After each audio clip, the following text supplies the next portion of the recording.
Good afternoon. I'm Raine Musñgi. This is Newsfeed. We begin in the U.S., where Donald Trump is set for a stunning White House comeback after 4 years. Appearing before a crowd of supporters in Florida, Trump claimed victory in the November 5th elections. He said America has given him an unprecedented and powerful mandate.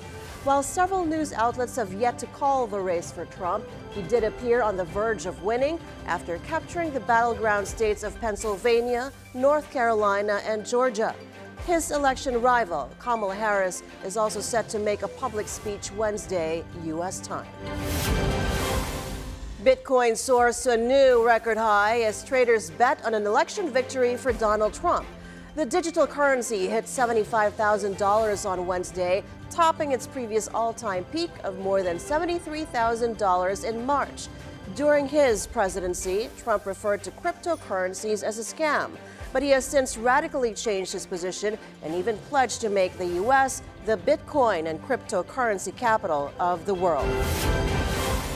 Chip-making giant Nvidia surpasses Apple to officially become the highest valued company in the world.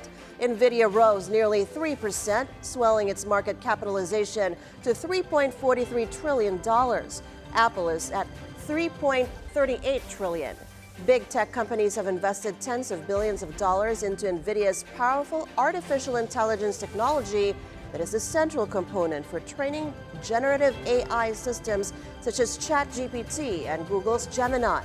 On Friday, Nvidia will replace longtime rival Intel and join Apple in the Dow Jones Industrial Average. Philippine shares end the trading day lower as investors await the results of the U.S. presidential elections.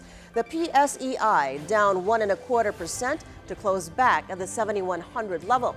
All sectoral indices fell, with property being the biggest loser after declining nearly 3%. Total value turnover was a thin 4.6 billion pesos. Decliners beat advancers 113 to 86. Majority of today's most active stocks closed in the red. The number of jobless Filipinos falls in September. The unemployment rate stood at 3.7%, translating to 1.89 million Filipinos. That's a decline from the 4% rate in August and the 4.5% figure recorded in September of last year. The underemployment rate, however, climbed to 11.9%. That means there were 5.94 million workers who already were employed but looked for additional work or job hours. And before we go, here are today's market winners and losers.